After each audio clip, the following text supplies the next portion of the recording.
السلام علیکم ورحمۃ اللہ وبرکاتہ۔ رب اشرح لی صدری ویسر لی امری واحلل عقدۃ من لسانی یفقہوا قولی۔ رب زدنی علما وارزقنی فہما، سبحانک لا علم لنا الا ما علمتنا انک انت العلیم الحکیم۔ استغفر اللہ ربی من کل ذنب واتوب الیہ۔ الحمد للہ الذی انزل الکتاب والحکمہ، والصلاة والسلام علی رسولہ نبی الرحمہ، وعلی آلہ واصحابہ اولی العزم والہمہ۔ یا ربی لک الحمد کما ینبغی لجلال وجہک وعظیم سلطانک،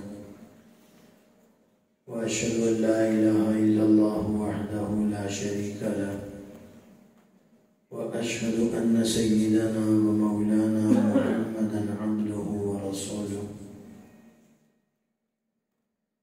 أرسله بالحق بشيرا ونذيرا وداعيا إلى الله بإذنه وسراجا منيرا۔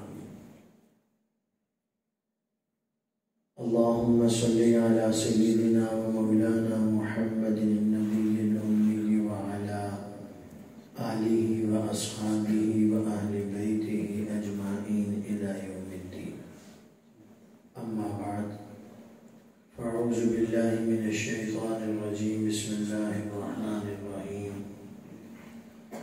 إنما المؤمنون الذين آمنوا بالله ورسوله ثم لم يرتابوا وجاهدوا بأموالهم وأنفسهم في سبيل الله أولئك هم الصادقون۔ قال رسول الله صلى الله عليه وسلم: إنما أنا رحمة مهداة۔ وقال عليه الصلاة والسلام: أنا حظكم من الأنبياء وأنتم حظي من الأمم، أو كما قال عليه الصلاة والسلام۔ صدق الله العظيم وصدق رسوله النبي الكريم۔ صدر مجلس، گرامی قدر حضرات علماء کرام، سامعین محترم، بزرگان ملت، برادران عزیز، الحمدللہ ہم سب کی جماعت عالمی مجلس تحفظ ختم نبوت زیر اہتمام آج کی یہ پروقار تقریب منعقد کی گئی ہے، جس میں اللہ تعالیٰ نے ہم سب کو شرکت کی سعادت نصیب کی ہے۔ اس پر ہم سب مل کر کہیں الحمدللہ۔ اللہ تعالیٰ نے ہمیں ایمان کی سلامتی عطا فرمائی ہے، اللہ نے ہمیں ایمان نصیب فرمایا، کلمہ عطا کیا ہے، لا الہ الا اللہ محمد الرسول اللہ صلی اللہ علیہ وسلم کا اللہ نے ہمیں ٹوکن اور پرچی دی ہے۔ یہ ٹوکن ہے، ٹوکن جنت میں جانے کا۔ اس پرچی کو سنبھال کے رکھنا۔ بہت سے بے دین آئیں گے اس پرچی کو چھیننے کے لیے۔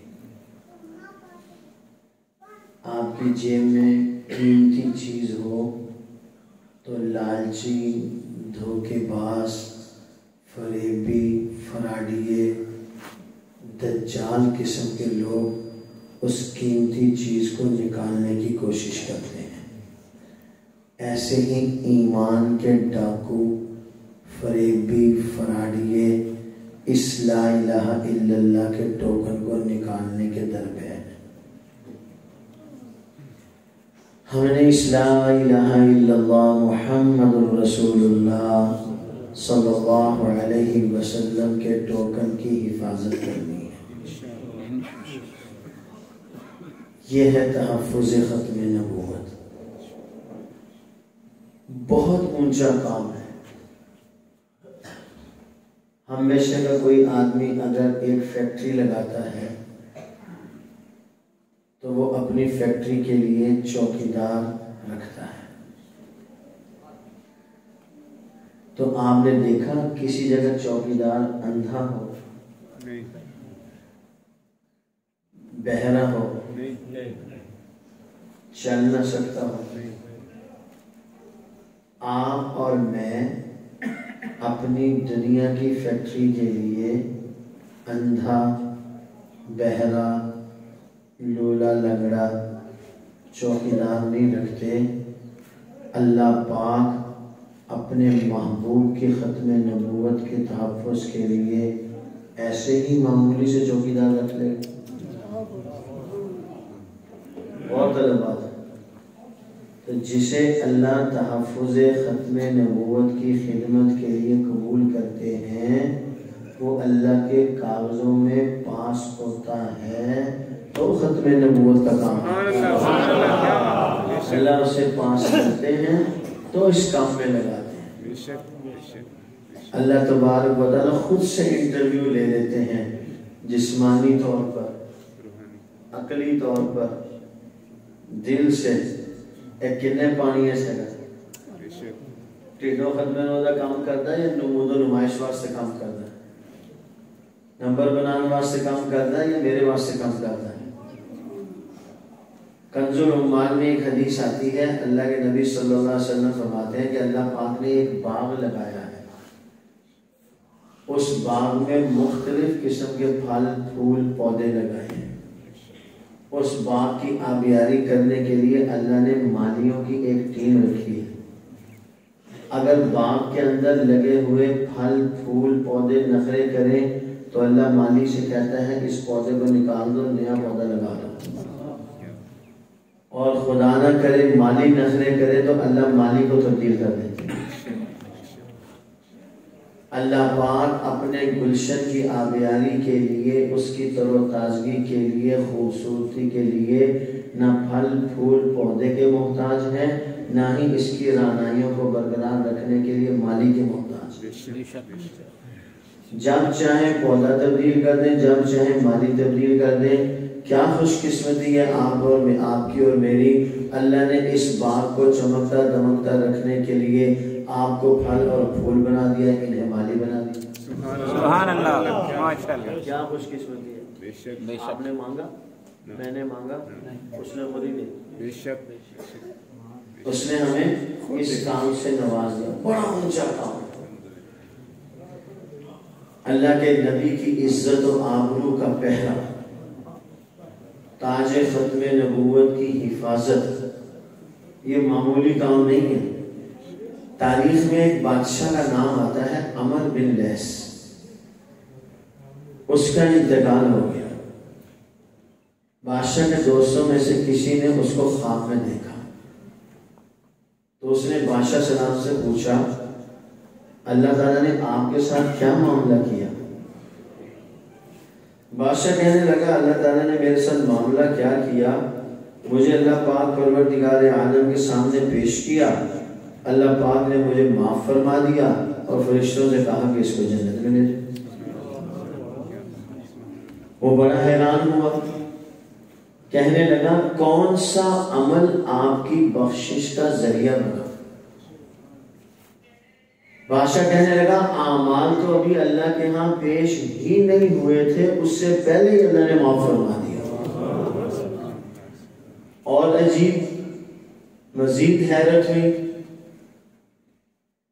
کہ اعمال بھی پیش نہیں ہوئے, بات چیت بھی نہیں ہوئی, سوال و جواب بھی نہیں ہوئے, اس کے بغیر ہی اللہ پاک پروردگار عالم نے معاف فرما دیا اور جنت میں بھیج دیا. بادشاہ کا دوست کہنے لگا بادشاہ سلامت, بتاؤ تو صحیح ہوا کیا؟ کیسے اتنا بڑا کام آسانی سے ہو گیا؟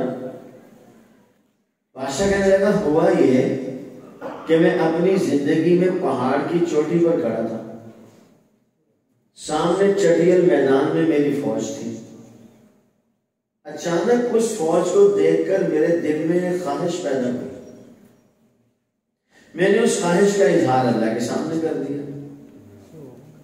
خواہش یہ پیدا ہوئی، میں نے اللہ سے کہا اللہ سائیں کاش میں اور میری فوج رسول اللہ صلی اللہ علیہ وسلم کے زمانے میں ہوتے تو میں اپنے آپ کو اور اپنی فوج کو حضور کی طرف سے حضور کے دشمنوں کے خلاف میدان میں اتار دیتا.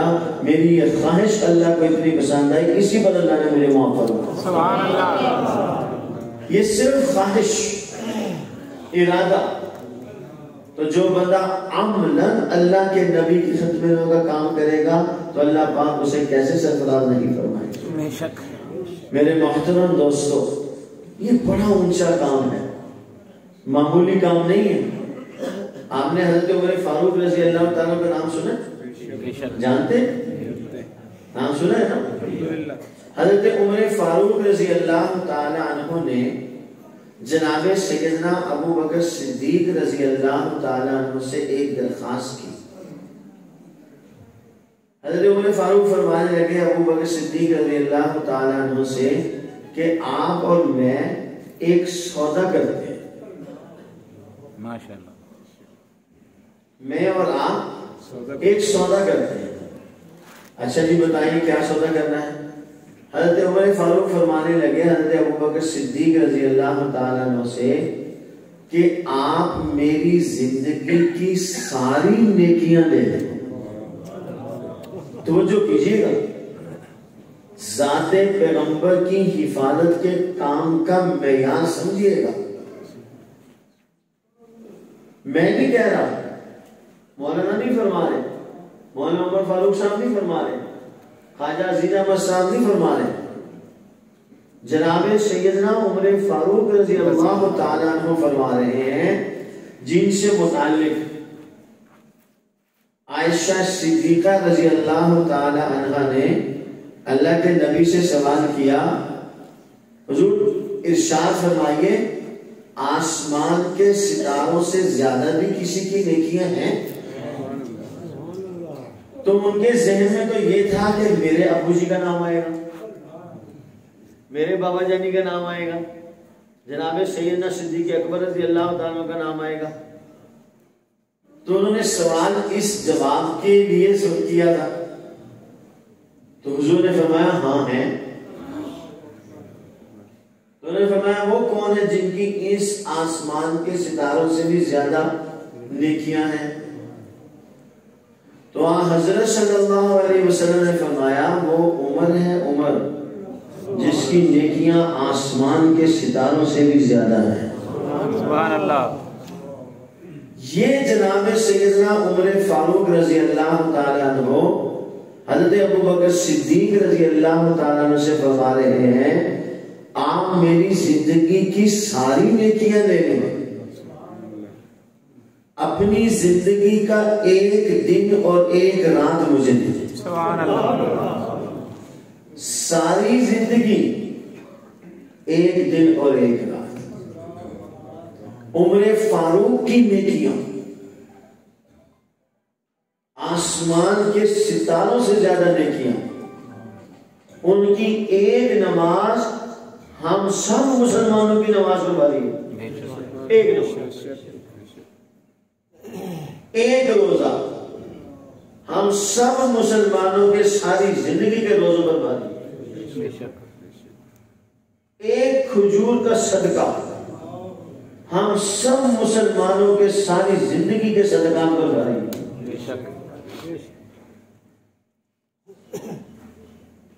تو وہ عمر فاروق فرما رہے ہیں میری ساری زندگی کی نیکیاں لے لو، اپنی زندگی کا ایک دن اور ایک رات مجھے دے دو، میں اس پر راضی ہوں. سوال یہ ہے سیدنا عمر فاروق رضی اللہ تعالیٰ عنہ کے پاس ساری زندگی میں چند ایک دو چار 6 8 10 نیکیاں تھیں جس کا تبادلہ وہ ایک دن اور ایک رات سے کر رہے ہیں. کوئی سودا سمجھ میں آتا ہے آپ نے؟ 1 کروڑ روپے کے بدلے میں کوئی کہے کہ یہ گلاس مجھے دے دو، یہ سونے کا ہے، یہ ہیرے کا ہے، یہ ایک نارمل سا شیشے کا گلاس ہے اور اس کی قیمت لگ رہی ہے 1 کروڑ روپے. چلو سمجھ میں آتی کہ اس کی کوئی نسبت ہوتی، پھر بھی آدمی سوچتا ہے نسبت بھی کوئی نہیں. حضرت عمر فاروق رضی اللہ تعالیٰ عنہ کی زندگی بھر کی نیکیاں اور اس کے مقابلے میں 1 دن اور 1 رات. اب سوال یہ ہے کہ اس 1 دن اور 1 رات میں سیدنا ابو بکر صدیق رضی اللہ تعالیٰ عنہ نے کون سا ایسا عمل کیا جس کی وجہ سے عمر فاروق بھی سمجھتے ہیں کہ ساری زندگی کی نیکیاں دے دو، یہ 1 دن اور 1 رات رہ لو، تب بھی عمر تم نفع میں ہو، تب بھی عمر تم نفع میں ہو، لے لو اگر صدیق مان جائے تو. علماء سے پوچھتے ہیں کہ سیدنا ابو بکر صدیق رضی اللہ تعالیٰ عنہ نے ان 24 گھنٹوں میں 1 دن اور 1 رات 12 گھنٹے 24 گھنٹے، ان 24 گھنٹوں میں کون سا ایسا بڑا عمل کیا؟ کیا حضرت ابو بکر صدیق نے ان 24 گھنٹوں میں کوئی عمرے کیے، نفل پڑھے، طواف کیے، قرآن کریم کے ختم کیے، غلام آزاد کیے، جنگ لڑی، یہ کیا وہ کیا؟ کون سا ایسا کام کیا؟ تو صدیق اکبر رضی اللہ تعالیٰ عنہ نے ان 24 گھنٹوں میں 1 کام کیا جس کی نسبت امام الانبیاء، خاتم النبیین، سید الاولین والآخرین، آسمان نبوت کے نیر اعظم محمد الرسول اللہ صلی اللہ علیہ وسلم کی ذات اقدس کے ساتھ تھی. اس نسبت نے صدیق اکبر کے ان 24 گھنٹوں کو عمر فاروق کی ذاتی زندگی سے اوپر پہنچا دیا. ان 24 گھنٹوں میں صدیق نے ذات پیغمبر کا پہرا دیا، اللہ کے نبی کے جسم و جان کی حفاظت کی. صدیق اکبر رضی اللہ تعالیٰ عنہ نے، عمر فاروق جانتے تھے کہ عمر کی اپنی ذاتی زندگی کی ساری عبادتیں ہیچ ہیں محمد الرسول اللہ کی عزت و آبرو کی حفاظت. یہ جو صدیق نے ذات پیغمبر کی حفاظت کر کے اللہ کے نبی کی عزت و آبرو کا پہرا دے کے نیکی کمائی ہے، عمر کی اپنی ذاتی زندگی کی نیکیاں اس درجے کی نہیں ہیں. اس کی نسبت عمر کے ساتھ ہے، ان 24 گھنٹوں کی نسبت محمد مصطفیٰ کے ساتھ. سبحان اللہ. میرے محترم دوستو، یہ کام ہمیں اللہ نے نصیب فرمایا. میں آپ کو اپنے بزرگوں کی بات سناتا ہوں. اور کہتے تو موبائل ہے کو مہینہ بند کرنا، دھیان نہ میری گل سن، کہا جا کے تو سب تو پہلے ڈیلیٹ کرنا، ایک دفعہ بھی نہیں سننا، تم لاڈو اس طرح کو نہیں جانا، دھیان کر سن میری گل سنی، میں دیکھو سننا سبق ہو رہا، میں نے تکلیف اور بیماری بیان کرنا، تو کہہ دیا ہے. چل توجہ ہے جی. ہم نے اکثر اپنے بزرگوں میں سے ایک بزرگوں کا نام سنا ہے، علامہ سید محمد انور شاہ صاحب کشمیری رحمۃ اللہ. بڑے اونچے آدمی تھے، بڑے اونچے آدمی تھے. علامہ اقبال نے کہا تھا کہ انور شاہ جیسا آدمی 500 سال میں پیدا نہیں ہوا. 5 صدیاں انور شاہ کی مثال پیش نہیں کر سکتی. عطا اللہ شاہ صاحب بخاری رحمۃ اللہ علیہ سے پوچھا آپ بتائیے انور شاہ صاحب کیسے آدمی تھے؟ تو شاعری فرمانے لگے انور شاہ سے متعلق میرا دل اور دماغ یہ کہتا ہے اصحاب پیغمبر کی ارواح کا، تو جو ہے اصحاب پیغمبر کی ارواح کا قافلہ جا رہا تھا. ان ارواح مقدسہ میں سے ایک روح بچھڑ گئی جو بعد میں انور شاہ کی شکل میں. سبحان اللہ. اتنے بڑے آدمی، لاکھوں احادیث کے حافظ، دنیا کا تمام کتابوں کا ذخیرہ ان کے دماغ کی تختی پر نقش. اتنے بڑے انسان جنہیں دیکھ کر غیر مسلم مسلمان ہو جایا کرتے تھے. ایک مرتبہ ٹرین کے انتظار میں اسٹیشن پہ تشریف فرما تھے. ایک سکھ کلی بار بار آتا، انور شاہ کے چہرے کو دیکھتا، پھر چلا جاتا، پھر آتا، پھر چلا جاتا. بالآخر علامہ انور شاہ صاحب سے کہنے لگا دل چاہتا ہے ٹرین آئے، آپ کا سامان اٹھا کے ٹرین میں رکھ دوں، آپ کو رخصت کروں. انور شاہ صاحب فرمانے لگے تو میاں اس میں کون سے تکلف کی بات ہے، ٹرین آئے سامان اٹھا کے اندر رکھنا، جو تمہاری اجرت ہوگی وہ مجھ سے لے لینا. اسے تو دنیا کی اجرت نہیں چاہیے تھی. آسمان دنیا پر اس کے مقدر کا ستارہ چمک گیا تھا. رب کائنات نے اس کی تقدیر بدل دی تھی. اللہ کریم نے اس کا راستہ تبدیل کر دیا تھا.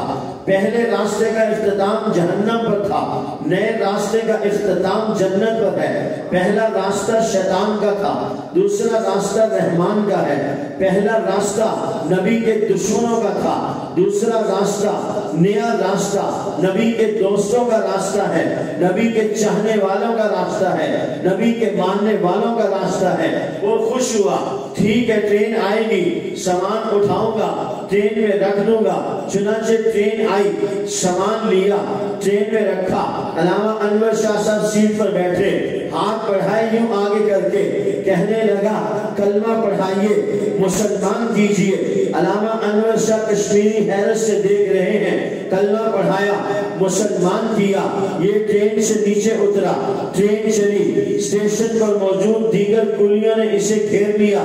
تیرے اوپر مسلح نے کیا جادو کر دیا، تو کلمہ پڑھ کے مسلح بن کے آ گیا ہے. وہ کہنے لگا مولوی نے مجھ پر جادو نہیں کیا، میں اس مولوی کے چہرے کو دیکھتا تھا، میرا دل کہتا تھا یہ جھوٹے کا چہرہ نہیں ہے. اللہ جانے 13ویں صدی کے مولوی کا چہرہ اتنا خوبصورت ہے، ان کا نبی کتنا خوبصورت ہوگا، اس لیے میں اس مولوی کو دیکھ کے کلمہ پڑھ کے مسلمان ہو گیا. یہ میرے آپ کے بزرگ علامہ سید محمد انور شاہ صاحب کشمیری، امام محمد کا آپ نے نام سنا ہوگا. چھوٹے بچے تھے، امام اعظم ابو حنیفہ نعمان بن ثابت رحمت اللہ علیہ کے پاس پڑھنے کے لیے گئے. امام صاحب نے پوچھا حافظ ہو؟ فرمانے لگے نہیں حافظ نہیں ہوں. امام صاحب نے کہا جاؤ حفظ کر کے آؤ، پھر میں تمہیں سبق پڑھاؤں گا. ایک ہفتے کے بعد امام محمد پلٹ کر پھر امام اعظم ابو حنیفہ کے پاس، فرمایا سبق پڑھائیے. کہنے لگے میں نے کہا تھا حفظ کر کے آؤ. امام محمد فرمانے لگے نظر آپ کی، کرم خدا کا، ایک ہفتے میں قرآن یاد کر کے آ گیا. ایک ہفتے میں قرآن پاک یاد کیا. یہ امام محمد ازہر درجے کے خوبصورت انسان تھے. ایک مستشرق تھا، علوم عالیہ کو اچھی طرح جانتا تھا، قرآن و سنت کو اچھی طرح سمجھتا تھا، مانتا نہیں تھا، ایمان نہیں لاتا تھا. ایک دن رب کائنات نے اس کے دل کی کایا کو پلٹ دیا، اس کی نظر کو تبدیل کر دیا، اس کی سوچ کے دائرے کو بدل دیا. اللہ کریم نے کرم فرما دیا. امام محمد رحمت اللہ علیہ سے متعلق لوگوں سے پوچھتا ہے یہ کون ہے؟ تو لوگوں نے کہا یہ مسلمانوں کے امام ہیں، ان کا نام محمد ہے. وہ مستشرق امام محمد کے چہرے کے حسن کو دیکھ کے کہتا ہے ربا اللہ سائیں مسلمانوں کا چھوٹا امام محمد اتنا خوبصورت ہے، ان کا بڑا امام محمد کتنا خوبصورت ہوگا. دیکھا اور مسلمان ہو گیا، کلمہ پڑھ لیا. یہ میرے آپ کے اکابر تھے جن کے ساتھ اللہ نے مجھے جوڑا، آپ کو جوڑا. یہ علامہ انور شاہ کشمیری اتنے بڑے انسان تھے جس کا کوئی حساب نہیں. ان کی ایک بات سناتا ہوں، میرا دل یہ کہتا ہے، سبحان اللہ، پڑھا نہیں، علماء کی موجودگی میں بات کر رہا ہوں، کہیں مسٹیک ہو تو آپ اصلاح فرما دیں، غلط ہو تو کہیں غلط ہے، صحیح ہو تو کہیں سوال. الجواب الصحیح. ٹھیک ہے، میں نے کہیں پڑھا نہیں، میرا دل یہ کہتا ہے جو میں اگلی بات عرض کرنے لگا ہوں اس کی دلیل میں جو میں واقعہ سنا چکا ہوں. میرا دل کہتا ہے کہ علامہ انور شاہ صاحب کشمیری رحمت اللہ علیہ کے دل میں اللہ نے یہ بات ڈالی، اس کا سبب یہ بات بن گئی. حضرت عمر فاروق رضی اللہ تعالیٰ عنہ کا اور حضرت ابوبکر صدیق رضی اللہ تعالیٰ عنہ کا یہ مکالمہ، اس کا سبب یہ بنا ہوگا مولانا عمر فاروق صاحب آپ بھی توجہ فرمائیں گے۔ علامہ انور شاہ صاحب کشمیری رحمۃ اللہ علیہ کے پاس ریاست بہاولپور سے ایک وفد گیا۔ علامہ صاحب ڈھابیل سے اپنے مریدین، متعلقین، متوسلین کے ساتھ حج پر جانے کے لیے بالکل تیار تھے، بالکل تیار تھے۔ اس دوران بہاولپور سے ایک وفد پہنچا۔ آپ کے علم میں ہے کہ ریاست بہاولپور میں مسلمانوں اور قادیانیوں کے درمیان مقدمہ چل رہا تھا، تو وہاں کے لوگوں کی رائے یہ ہوئی کہ علامہ انور شاہ صاحب کو دیوبند سے بلایا جائے، وہ عدالت میں پیش ہو، وہ دلائل دیں۔ یہ وفد علامہ انور شاہ صاحب کے پاس پہنچا۔ اس وفد نے ساری صورتحال پیش کی، تو میں نے جو اپنے اساتذہ کرام سے سنا، جیسے سنا ویسے آپ کے سامنے نقل کر رہا ہوں۔ علامہ انور شاہ صاحب کے سامنے انہوں نے ساری صورتحال پیش کی۔ علامہ صاحب نے ان کی بات کو سنا، آنکھیں بند کی، گردن جھکائی، کچھ دیر مراقب رہے، کچھ دیر کے بعد گردن اٹھائی، آنکھیں کھولی، فرمانے لگے انور شاہ ڈھابیل سے حج کے لیے نہیں جائے گا، انور شاہ ڈھابیل سے بہاولپور جائے گا۔ عجیب بات ہے۔ مریدین، متعلقین کہنے لگے حضرت ہم آپ کے ساتھ عرصے سے حج پر جانے کے خواہش مند ہیں، جانے کا سبب بنا، آپ نے انکار فرما دیا۔ علامہ انور شاہ صاحب کشمیری فرمانے لگے، توجہ ہے، علامہ انور شاہ صاحب کشمیری فرمانے لگے میاں میں نے سوچا انور شاہ تو مر گیا ہے، تجھے اللہ کے سامنے پیش کیا گیا ہے، اللہ تجھ سے پوچھتے انور شاہ میرے لیے کیا لائے ہو، تو مجھے اپنی زندگی میں کوئی عمل ایسا نظر نہیں آیا جو انور شاہ اپنی بخشش کے لیے اللہ کے سامنے پیش کر دے، اس لیے میں نے سوچا کہ انور شاہ تو نے حج کو نہیں جانا، تو نے محمد رسول اللہ کی چوکیداری کے لیے جانا۔ سبحان اللہ۔ اب یہاں توجہ کیجئے، میں اگلی جو دو باتیں آپ کو عرض کرنا چاہتا ہوں۔ علامہ انور شاہ صاحب فرمانے لگے کہ میں ڈھابیل سے حج کے لیے نہیں جاؤں گا، میں ڈھابیل سے بہاولپور جاؤں گا۔ چنانچہ علامہ سید محمد انور شاہ صاحب کشمیری ڈھابیل سے بہاولپور تشریف لائے۔ 4 دن عدالت کے فلور پر دلائل دیے علامہ انور شاہ صاحب نے، 4 دن حضرت صلی اللہ علیہ وسلم کے خاتم النبیین ہونے پر مرزا غلام قادیانی کے کفر پر دلائل دیے۔ 5ویں دن جلال الدین شمس جو جھوٹے مدعی نبوت مرزا غلام قادیانی کا وکیل صفائی بن کے عدالت میں پیش ہوا تھا، 5ویں دن اس نے علامہ انور شاہ صاحب کشمیری کے بیان پر جرا کرنی تھی۔ جب وہ عدالت کے کٹہرے میں کھڑا ہوا، علامہ انور شاہ کشمیری آگے بڑھے اور جلال الدین کو کہا جلال الدین مرزا غلام قادیانی جہنمی ہے، جہنمی۔ جلال الدین شمس کو غصہ آیا، اس نے علامہ انور شاہ صاحب کشمیری رحمت اللہ علیہ کے بیان پر جرا کرنے سے انکار کر دیا۔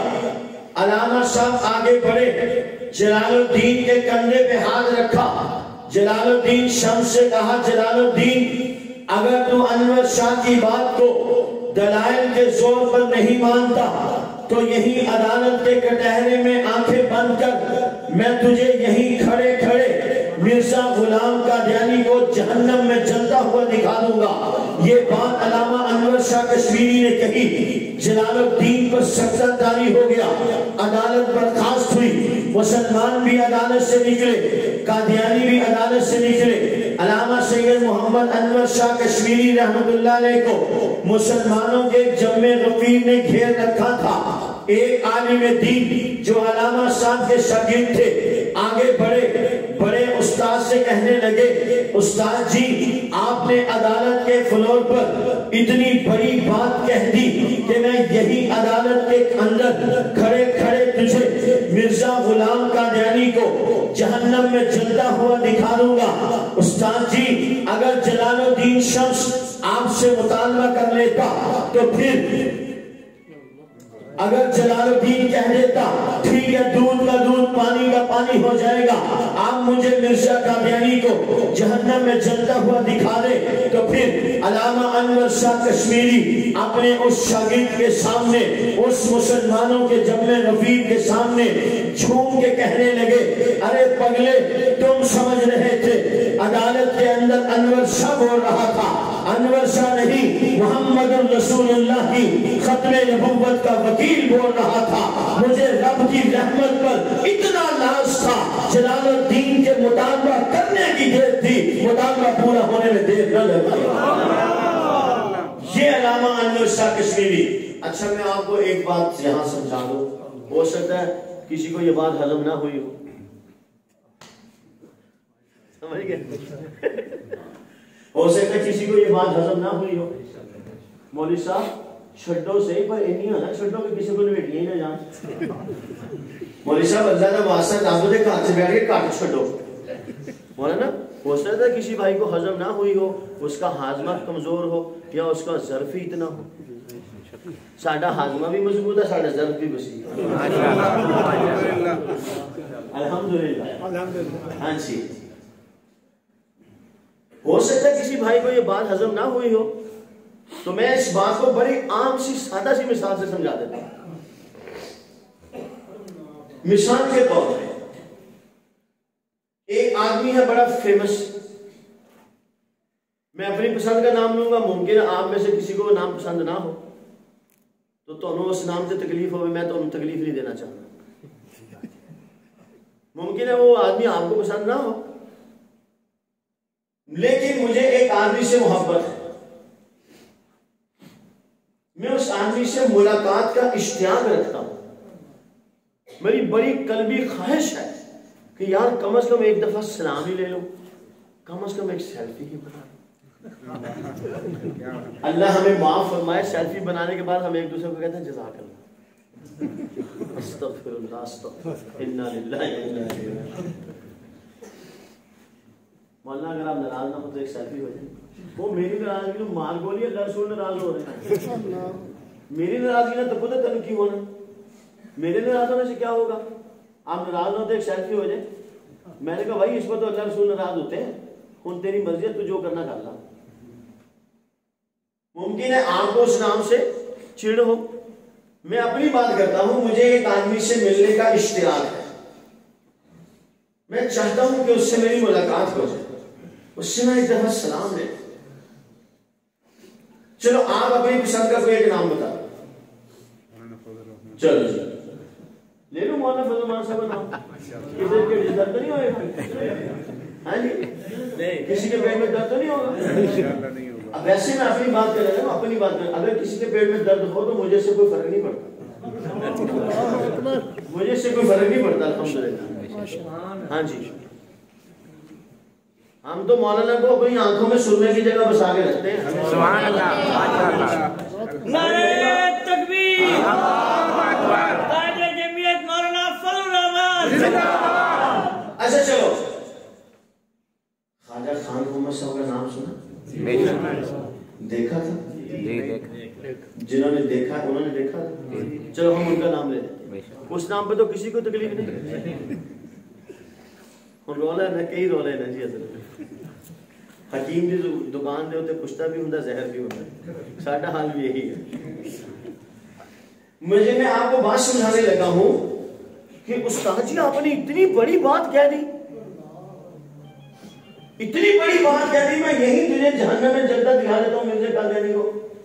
اس بات کو سمجھانے کے لیے عرض کرنے لگا اگلی بات حصی مثال کے طور پر، تاکہ یہ بات ہضم ہو جائے۔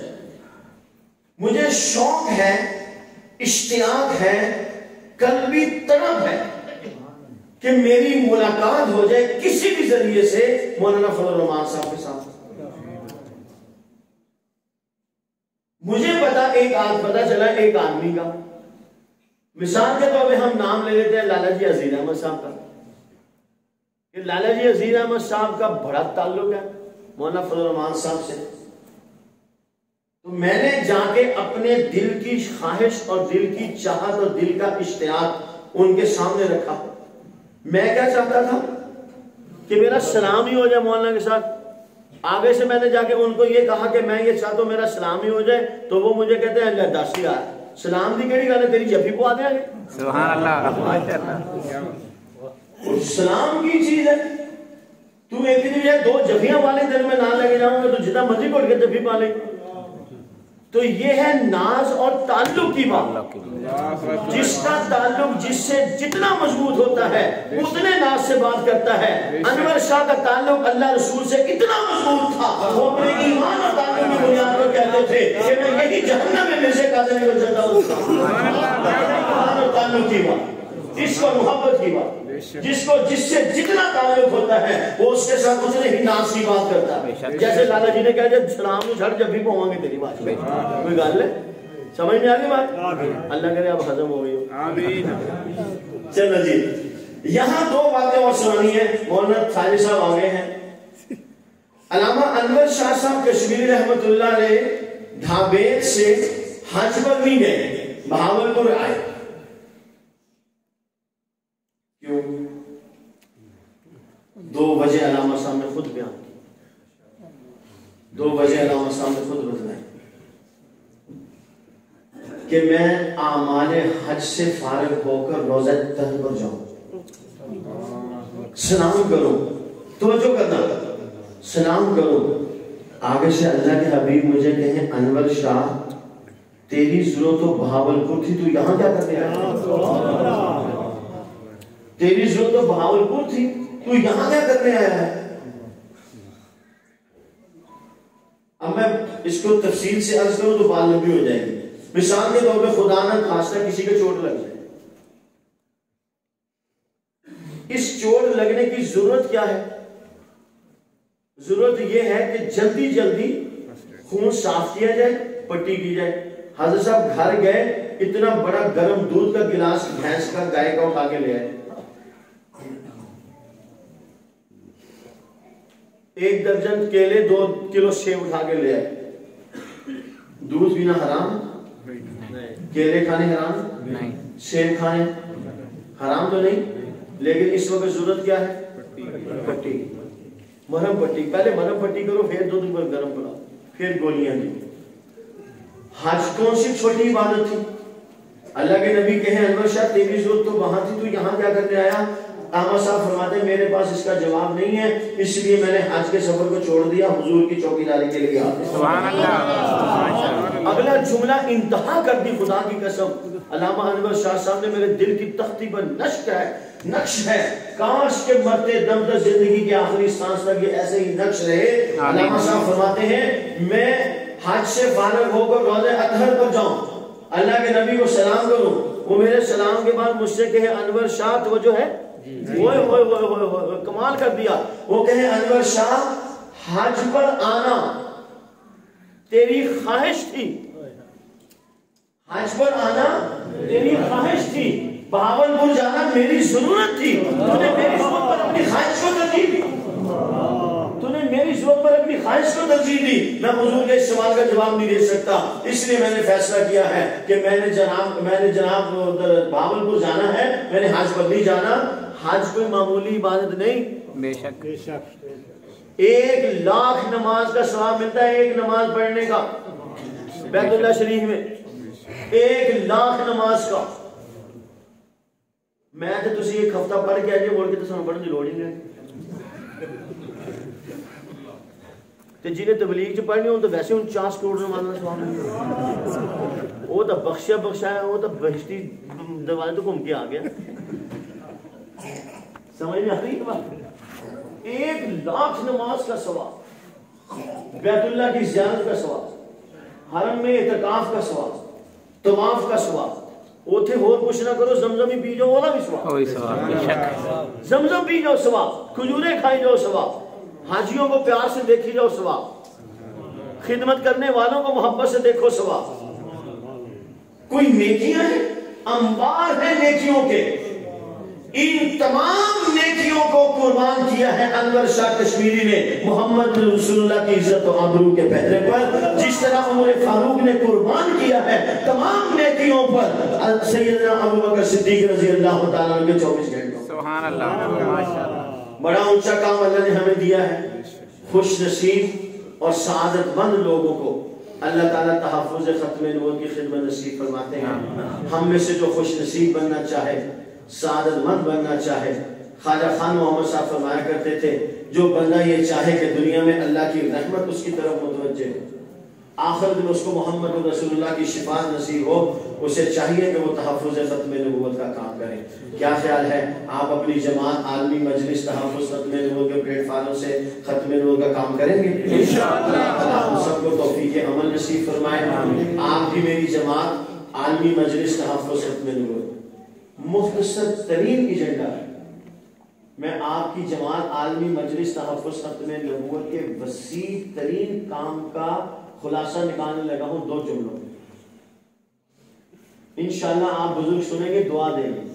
آپ کی عالمی مجلس تحفظ ختم نبوت کا نیٹ ورک پوری دنیا میں کام کر رہا ہے، دن رات صبح شام کام کر رہا ہے۔ اس پورے وسیع ترین عالمگیر نیٹ ورک کا خلاصہ 2 جملے ہیں: حفاظت ایمان اور دعوت ایمان۔ پوری عالمی مجلس کا خلاصہ حفاظت ایمان اور دعوت ایمان۔ حفاظت ایمان کا دائرہ کار ہے مسلمان، دعوت ایمان کا دائرہ کار ہے بالخصوص قادیانی، بالعموم پوری دنیا کے کافر۔ عالمگیر نبی کی عالمگیر نبوت کا پیغام یہی، ہر مسلمان کے ایمان کی حفاظت، ہر غیر مسلم تک کلمے کے پیغام۔ اس کام کو لے کے چلنا اپنی دنیا کو سنوارنے، آخرت کو بنانے کے مترادف ہے۔ جب تک بکے نہ تھے کوئی پوچھتا نہ تھا، جب تک بکے نہ تھے کوئی پوچھتا نہ تھا، انہوں نے خرید کے ہمیں انمول کر دیا۔ میرا کمال عشق میں اتنا ہے اے جگر، میرا کمال عشق میں اتنا ہے اے جگر، وہ مجھ پہ چھا گئے میں زمانے پہ چھا گیا۔ وآخر دعوانا الحمدللہ رب العالمین۔ چناب میں اگر کانفرنس ہو رہی ہے آپ کے علم میں ہو 26 27